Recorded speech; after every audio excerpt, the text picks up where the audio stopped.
aussi le bon moment pour ça. Oui, mais après, c'est pas non plus. Enfin, c'est pas mon histoire, hein, c'est vraiment Oui, une bien histoire sûr. inventée, etc. Mais disons que. Oui, bah, on a la chance quand on écrit ou quand on crée de pouvoir se servir de ce qu'on traverse, quoi. Et quand on traverse des moments où tout va super bien, bah, on a envie de parler de ça. Et quand on traverse des moments un peu plus durs, on a la chance de pouvoir prendre l'essence de ce moment et le mettre au service d'une histoire. C'est un peu d'ailleurs ce qu'il dit à la petite à la fin, quoi. Voilà, ce ne sera pas tout le temps le cas, mais c'était quelque chose, je pense, que j'avais envie d'explorer à ce moment-là. Et c'était super, c'était presque thérapeutique, quoi. Enfin, il y avait aussi, c'est cathartique, quoi. Quand on le jouait tous les soirs sur la scène, nous, puis chacune aussi avait ses raisons de ressentir, d'avoir une connexion avec ce rôle-là, avec le deuil, avec la rupture, avec ceci. Et c'était joli, quoi. On se retrouvait tous ensemble à pleurer. Tous les soirs et à faire pleurer les gens avec nous, quoi. Il y avait un truc. Donc on s'est dit bon, ce serait trop bête de pas prolonger l'aventure au cinéma, quoi. Oui, ce qui a un côté très universel. On ne sait pas notre histoire, mais en tant que spectateur, on s'y retrouve totalement. Bah, Et ça, c'est je très dis, ah, ça, rare. je l'ai vécu, ou Voilà. presque je pense que Katia, Notamment vraiment, le c'est couple difficile de de ne pas être en filles. empathie avec elle, quoi. Katia, il y a vraiment un truc on a tous été quittés, mais là, elle vit vraiment le pire cauchemar. Je veux dire, comment ne Quand on pas. a eu un enfant, on sait ce que En c'est. plus, ouais, comment ne pas sentir ça. Mais parfois, voilà, parfois ça va être le point d'entrée, ça va être l'enfant, parfois ça va être l'identification à Justine, parce qu'on a tous aussi quitté quelqu'un, donc ce qu'elle vit aussi elle, William qui voit sa femme. bien sûr. Oui. Katia, en fait, ça va même au-delà d'une rupture, c'est que là, on voit vraiment la blessure de l'abandon. Bien sûr, et puis qu'elle porte toute sa vie, et puis il y a cette personne qui lutte, mais bon après je raconte aussi les pires moments, hein. Évidemment que je passe sur les 12 ans au cas où elle élève sa fille et où elle a l'air d'avoir fait un bon boulot, donc, mais, euh, mais c'est ça, c'est que j'essaye de parler à chaque fois du moment où ça bascule, quoi. Et donc effectivement il y a plein de points d'ancrage pour ressentir cette émotion-là, mais à la fin la morale, pas la morale, mais ce que je raconte, il y a quand même une pulsion de vie, quoi. Il y a quand même on sort pas de là en se disant bon bah il y a rien à sauver, de toute façon on va tous mourir. Au contraire, il y a un côté genre bah oui justement ça va très vite, donc il faut voilà vivre le moment, ouais, enfin essayer de profiter de ce qu'on a et puis parce que ça va très vite. Il y a cette phrase de Dabadi qui dit la vie c'est un café, l'addition et le cimetière. Voilà, ça ressemble pas mal au film, je trouve. L'espoir de cet enfant qui a un avenir qui s'annonce. Bah oui, enfin voilà, bon après là c'est la fin, mais en fait elle le sauve et ils se sauvent tous les deux, quoi. Donc il y a un truc, et puis cette gamine qui dit bah oui mais moi je vais continuer à aimer, en fait, bah c'est ça, c'est qu'on a toujours l'espoir qu'il va se passer quelque chose et que ça va être joli, quoi. Jusqu'à la fin on peut se dire il va se passer un truc juste si on se laisse la capacité d'aimer, la capacité de... Donc c'est elle qui est la plus sensée dans tout ça, alors qu'elle a déjà vécu et qu'elle a déjà subi des choses, clairement, la petite. Mais voilà, on reste sur ce message où on se dit genre bah en fait ils vont peut-être se trouver tous les deux, quoi. Ça parle de réalisme, de poésie, et il y a aussi une petite teinte de fantastique, d'onirisme. Ouais. C'est quelque chose que vous aimez dans les films, le côté Pas un peu, trop, franchement pas trop. Enfin, j'aime ça dans les films, mais Ouais. moi je suis nul pour faire ça. J'ai toujours besoin que ce soit concret et réaliste, quoi. Je voudrais pas trop dévoiler, mais voilà, j'ai besoin que ça soit toujours justifié. S'il se passe un truc un peu magique, il faut que ce soit médical, quoi. Il faut qu'il y ait quelque chose qui justifie qu'il puisse se passer cet événement, quoi. Donc c'est le cas aussi dans le film. super bien trouvé. Bah, dans la pièce, c'est encore plus. Enfin, c'est encore ce passage-là où vraiment c'est une longue scène avec la petite où sa femme vient danser et où en fait elle finit par lui dire mais à qui tu parles, et puis donc tout s'explique sur le plateau, et puis mais bon c'est très verbeux, quoi. Le théâtre c'est. Je suis surprise, je ne m'attendais pas en fait. Ah oui, d'accord. Donc moi je m'en doutais par rapport au frigo, parce que tu dis si une femme vit dans l'appartement, le frigo ne peut pas être dans cet état. Ouais, c'est pas avec faux. juste une tomate. C'est pas faux. Mais en même temps c'est une danseuse. Oui. En même temps c'est une danseuse, c'est une artiste, elle cuisine pas, quoi. Oui. Qui le fait qu'ils lui disent en gros, t'as bu combien aujourd'hui? Pas trop. Et en fait, Oui, pas que ça tranquille. tourne Mon trop. mari est alcoolique, mais tout va bien. Ah ouais, c'est ça. Ouais. Puis la chambre du bébé, tout ça. Mais c'est Bien sûr, d'une mais finesse.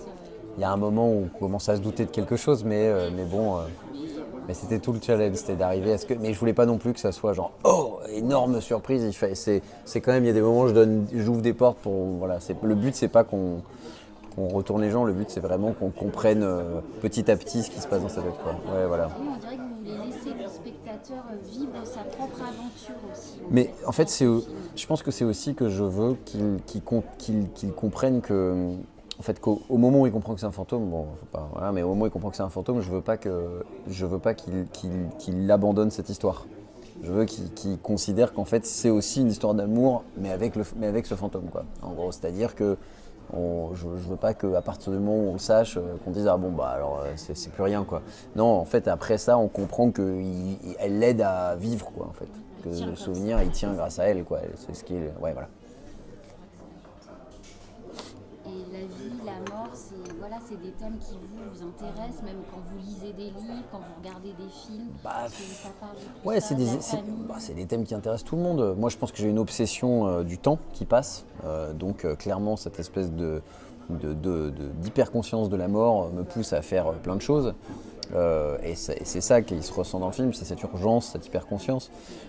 Et ce rapport à la famille, c'est ce question de... Moi, j'ai pas d'enfant, donc effectivement, le côté William, moi, ça me parle complètement. Enfin, après, c'est évidemment pas moi, je bois pas d'alcool, etc. Mais c'est une version un peu qui aurait perdu sa femme dans un accident de voiture et qui aurait périclité, tombé dans l'alcool, etc. pendant 5 ans et qui fumerait clope sur clope, qui s'abîmerait un peu, quoi. Et qui finirait par être sauvé par quelqu'un. Mais je pense que c'est des questions que tout le monde se pose, en fait. Voilà, l'amour, partir, rester, comment on fait une fois qu'on est quitté, comment on fait quand on doit partir, comment on fait quand on perd quelqu'un, comment on fait pour continuer à avancer. Voilà, on a tous expérimenté ces trucs-là. Donc, La malédiction familiale aussi, ouais. c'était hyper intéressant ça. Ouais, mais c'est une malédiction auquel que les deux prennent avec un humour de résistance. Je pense que c'est ça aussi que je mets de personnel, c'est cet humour, et c'est aussi ce qui m'a donné envie de jouer William. C'est une fois avoir fini d'écrire où je me suis dit mais ce personnage, je sens que j'ai le bon humour pour le jouer, quoi, parce qu'il a ce sarcasme qui n'est pas vraiment un sarcasme méchant, qui est un truc où on sent que c'est une résistance, en fait, et elle l'a aussi, et donc que Katia et William ils partagent ce sarcasme à base de vannes, parce qu'ils savent que sinon s'ils prennent les choses au premier degré, en fait c'est trop horrible ce qui leur arrive depuis le début, et donc il y a plus de vie, quoi. Donc il faut cette distance, il faut cette résistance, il faut cet humour, et c'est ce qui leur permet d'être très fort, en fait, et de jamais se plaindre. Ouais. Donc je trouve ça assez joli, ces personnages, quoi. Et cette pièce au théâtre, ça a été un énorme succès. Vous avez eu Molière, je crois que vous êtes à plus de 400 dates. Vous sentez quand vous jouez le retour du public, c'est quelque chose qui vous a porté dans cette histoire, parce que ça doit être un peu dingue. Bien sûr, ça a été magnifique, on a vécu des choses merveilleuses, on entendait les gens rire, et puis à un moment on commençait à entendre les gens arrêter de rire, et puis pleurer, et puis rire un peu encore, et puis sortir les mouchoirs, et puis commencer à se moucher, et puis là on se dit bon bah là c'est gagné, quoi. Et donc c'était super, et la difficulté du film, justement, c'était d'arriver à quitter le théâtre, quoi, à enlever la théâtralité et à faire en sorte de créer un objet de cinéma en soi. Et que moi, mon but, c'était vraiment de m'adresser, non pas à ceux qui ont déjà vu la pièce, mais vraiment à tout le monde, en fait, et que les gens puissent venir voir ce film sans se poser la question de est-ce que c'est une adaptation de pièce. Je veux dire, on le mentionne pas du tout ni sur l'affiche. Il y avait quelques petits clins d'œil qu'on a effacés, en fait, genre au théâtre, on avait filmé, parce que la chanson, et pourtant normalement c'est nous qui la chantons en début en clôture, on la chante tous les 5, et à la fin on s'était filmé en train de la chanter, etc. Mais je me disais non, ça n'a pas sa place, en fait, là on est sur un objet de cinéma, quoi. Et même au niveau du montage, au niveau des dialogues, on a beaucoup gommé de dialogues.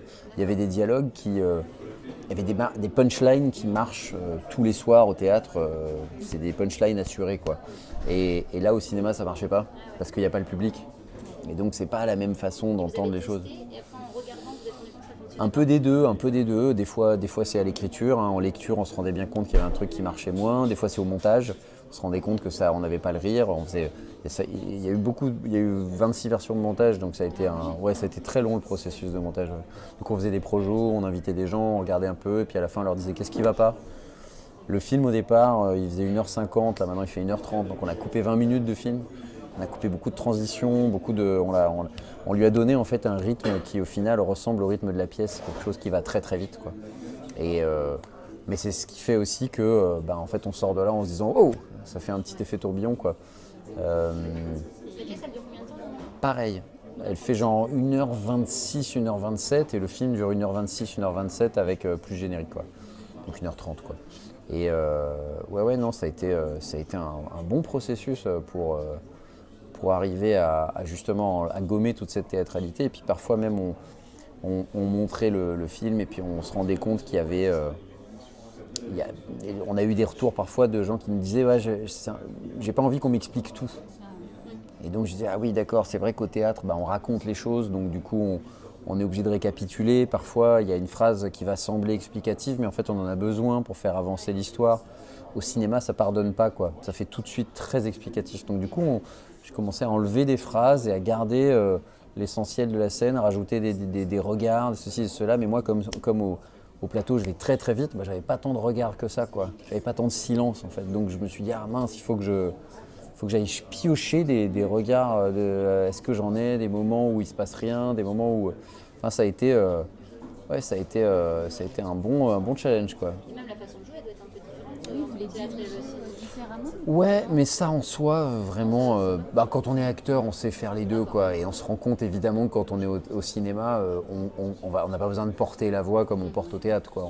Très naturellement, on va trouver sa justesse et on va faire confiance au micro. Et puis les filles connaissaient tellement bien les personnages. Je veux dire, on connaissait tous nos personnages tellement bien que pour le coup, vraiment... j'ai pas eu à énormément les diriger, quoi. Il y avait un truc, on avait répété en amont, on avait répété comme une pièce de théâtre. C'est-à-dire que quand on est arrivé au plateau, au premier jour de tournage, nous on connaissait toutes nos scènes et notre parcours et tout ça par cœur. Et du coup, dès le premier jour, vraiment, l'équipe technique, on était dans un rythme très très important. On avait 30 jours pour tout faire, on avait 56 décors, c'était un gros... C'était très intense en termes de rythme de tournage. Et dès le premier jour, toute la première semaine, on a fait leur scène à toutes les deux, dans l'appartement, beaucoup dans l'appartement. Et puis moi, ça me permettait de prendre un peu la mesure du temps que j'avais, de l'équipe, etc. Et au premier jour de tournage, vraiment première réplique, première scène, tout le monde a vu que, ah ouais, elles étaient, que les comédiennes, elles n'allaient pas se planter sur le texte, jamais. Donc que vraiment... ce ne serait pas les comédiennes qu'on attendrait, quoi. Ce serait vraiment la technique devait être au taquet dès la première prise, parce que parfois la première prise c'était la bonne, quoi. La scène au Mont-Saint-Michel, là où elles sont assises et qu'elles se parlent au Mont-Saint-Michel, vraiment, moi j'ai encore le souvenir avec il y a des figurants, etc. On attaque direct par les gros plans parce qu'elles sont prêtes, quoi. Et on fait la première prise de la première scène, début de journée, et vraiment il y a tous les figurants qui entendent ça. Et qui entendent cette scène où elle pleure, où elle verse. Et vraiment, il y avait un truc de ah ouais, ok, c'est parti, quoi. C'est beau, quoi. C'était beau. On commençait vraiment par les gros plans, quoi. Parce qu'on savait que l'émotion, elle serait là direct. Donc, Ça doit aider de se c'était beau. connaître aussi bien pour faire un film. Ouais, ça aide surtout quand on a des choses comme ça à jouer. Il y avait une vraie confiance, je pense, dans tous les sens, quoi. Enfin, on a commencé, je crois, premier jour, on a commencé par les scènes d'amour. Premier jour de tournage. Donc ça a été, c'était quelque chose, il fallait de la confiance, quoi. Il fallait un truc qu'on a répété aussi avec une nana qui est venue nous aider aussi à nous donner son avis technique, puisque les filles sont hétéros toutes les deux aussi. Donc, mais ça a été, du coup, ça s'est passé vraiment de manière, tout était hyper simple, quoi, ouais, c'était un plaisir, c'était un bonheur. Enfin, il y avait pas eu de tension, quoi. C'était génial. Et quand on a fait la scène du mariage, c'était... nous, on a l'impression d'avoir vécu un mariage, quoi. Vraiment, c'était en une journée du début de la on a fait tout dans l'ordre chronologique, la cérémonie. Il y a des trucs qu'on a coupés aussi, mais on sortait le méchoui, on avait de la bouffe, il y avait tout ça. On a filmé plein de trucs. Et on a fini sur le muret avec Juliette à faire notre scène où on se dit, on parle de l'amour, etc. Il était 1h, 2h du matin, quoi. Et on avait vécu un mariage, quoi. Il y avait un truc vraiment fou à fumer notre faux pétard et à parler de la vie. Et on se disait, mais en fait, on joue pas, quoi. Déjà, cette scène, on l'a fait 100 fois au théâtre, mais là, on est juste en train de se la dire sur un muret en Corse. C'était fou, quoi. C'était des scènes dingues, quoi. Et ce qui est un peu peu vertigineux, c'est qu'après le tournage, vous retournez jouer la pièce au théâtre, quoi. Les filles, ouais. Les filles sont reparties, ouais. Et c'était marrant, elles avaient l'impression d'avoir gagné quelque chose, quoi. Ouais, ça leur apporte. Ouais. Moi, je l'ai rejoué cet été à Avignon, Oui, j'ai vu en off. mais j'avais eu le temps d'oublier un peu le film. Donc quand je suis revenu jouer, c'était super, quoi. C'était retrouver des émotions, puis en plus à Avignon, avec tout ce que ça comporte pour moi de symbolique, quoi. Et puis dans une salle magnifique. Enfin bon, c'était vraiment très beau, quoi. On vous sent heureux là, de porter ce film, d'aller à la rencontre des gens. Ouais. Une forme un peu de sérénité. Bah, je suis serein parce que après un an de montage, des retours que j'ai, je vois que j'ai pas complètement raté mon coup. Ce qui aurait été En fait, c'est toujours plus dur d'aller parler d'un film quand on se dit ah ça marche pas, quand on se dit ah ça prend pas, les gens sont pas émus, ça fonctionne pas. Là, ça aurait été vraiment dur. Mais à partir du moment où on l'a présenté à Angoulême l'été dernier, là en août, et on a eu les retours de Projo, on a vu les gens à la sortie, on a vu ce que ça faisait avec une salle pleine. On s'est dit bon, ça va, ça touche son but. Et du coup, à partir de là, le vrai challenge, c'est d'arriver à avoir des gens dans la salle dès le début, quoi. Mais le reste, on sait déjà que voilà, qu'on a un joli objet à présenter. Donc le reste, voilà, ça dépend plus de nous, quoi. Ah ouais, non, mais puis c'est un film qu'on a vraiment fait entre amis et c'est tellement rare, ce genre d'aventure. Il y a de l'authenticité. Tellement rare. Ouais, mais tous les petits rôles, c'est des amis, c'est des gens qui jouent dans mes pièces, je veux dire, on l'a produit nous-mêmes, on est allé chercher. Il y a un truc un peu voilà, on s'est vraiment dit, on va essayer de le faire comme on rêve de le faire. Tant pis, on aura le budget qu'on aura, mais on le fera quoi qu'il arrive, et on sera tous en train de se battre pour qu'au final ce soit un film qui n'ait pas l'air d'un truc cheap qu'on a fait dans notre garage, mais qui a l'air d'un vrai film, et tout est allé dans ce sens-là, quoi. Mais ça a été rock, sur plein d'aspects, mais c'était rock, quoi. Donc ça, c'est une affiche collector, parce on l'a gommé depuis. Là, il y a le pied du Steadicammer, on l'a enlevé depuis. Ouais, c'est drôle. Ou peut-être du son, peut-être c'est le son. Je sais pas, c'est peut-être le Perchman. Ouais. Non, on sait pas. Quand on sait pas, on sait pas, mais mais bon, c'est drôle.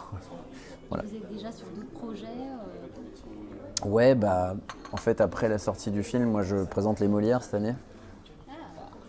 Donc ça, c'est encore un autre challenge, quoi, on va dire. Présenter encore, ça va, mais en fait, j'avais pas compris que ça venait avec avec les clés de la baraque, quoi. Donc là, on est en train de chercher nos remettants, tout ça. On commence à décrire la cérémonie. Donc on va voir. Puis moi, je suis pas humoriste, donc du coup, il y a un truc un peu de. Mais bon, et après ça, je pense que j'ai une autre pièce, à mon avis, pour l'année prochaine. Voilà. J'ai fini d'écrire, donc ça, c'est cool. Donc on verra où on l'a fait, quand est-ce qu'on l'a fait, mais a priori, c'est dans les tuyaux, quoi. Ce sera la fin de ma trilogie contemporaine après Intramuros, une histoire d'amour. Ce sera une autre pièce contemporaine, je pense. Voilà. L'écriture, ça jaillit chez vous? Pas tant que ça, hein, franchement. Il y a eu le livre aussi. Ouais, mais c'est 2019 le livre, et puis je l'avais écrit 3 ans avant. Non, c'est plutôt, moi je dirais plutôt que les histoires, elles m'habitent en permanence.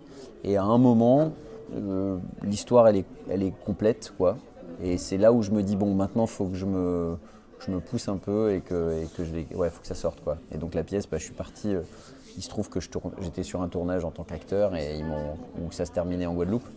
Donc j'ai pris un Airbnb pendant 15 jours, je me suis isolé et j'ai écrit ma pièce parce que je sais que si je suis à Paris, si je suis en tournée, si je suis en train de faire d'autres choses, je suis constamment en train de faire des trucs donc il y a un moment. Ouais, c'est parfait. Vraiment, c'est parfait. Puis surtout, c'est surtout d'être isolé, en fait. De voir personne. De voir personne et d'avoir une certaine forme d'ennui. Je pense que vraiment, c'est mon conseil. Quand on a envie d'écrire, il faut qu'il y ait de l'ennui. L'ennui, c'est un gros vecteur de créativité. C'est-à-dire quand on s'ennuie, on a plusieurs pistes, quoi. On a plusieurs pistes, hein. On peut faire des jeux, on peut se mettre à boire, ou on peut se dire je vais faire un truc créatif, je vais faire un truc de mon temps libre. Parce qu'il faut du temps libre pour créer, quoi. On peut pas avoir un boulot de 8h à 20h et créer, c'est plus dur, quoi. Mais si on a une forme d'ennui dans sa vie, en tout cas moi, c'est ce qui me nourrit, quoi. C'est quand je m'ennuie que les idées viennent, quoi. Quand je pose mon téléphone et que vraiment il y a l'ennui qui naît, ça part, quoi. Très bien. Voilà. On se retrouve très vite. Bah, merci beaucoup en tout Merci cas. à vous en tout cas. Moi je l'ai vu toute seule au cinéma Ah ouais. et je suis sortie, j'étais en larmes, j'avais les jambes coupées et là je trouve une classe d'ados qui devait aller voir un film parce que le cinéma était fermé. Ouais. J'étais en larmes devant les ados et je me suis sauvée. Mais ça m'a Bah. fait la journée, j'avais les pattes coupées comme on dit l'expression. Je ne pouvais plus. Bah merci. Franchement, ouais. Je voulais vous Ouais, dire merci parce beaucoup, que c'est gentil. C'est vrai que c'est pas tous les jours qu'on vit des... Mais merci. Ah, j'ai oublié de vous dire aussi que c'était mais ça se voit pas du tout. Et bon voilà. Mais c'est un film de femmes. On a décidé au départ, on voulait que dans l'équipe technique, il y ait une parité. Et en fait, au final, on a dit, donc on a que des femmes au chef de poste. Donc c'est une chef op, c'est une ingé son, c'est une. Et là, c'est les acteurs, mais en dessous, ouais, c'est Marion Redman les costumes. Voilà, on peut au moins trouver. Marie Spencer l'image, Sophie Fourdrinois le montage, les décors Julie OSF. Ensuite, c'est Marianne Roussy au son, costume Marion Redman, Laetitia Martignoni première assistante. Bon, là, c'est un directeur de production. Enfin voilà, tous les postes artistiques, en tout cas, c'était des femmes. Donc c'était chouette, le tournage était vraiment très cool, quoi. Très détente. Bon. Voilà, je sais pas si c'est un détail. Bonne projection ce soir, je pense que vous êtes Bah, merci beaucoup. par les Orléanais. Oui, merci beaucoup.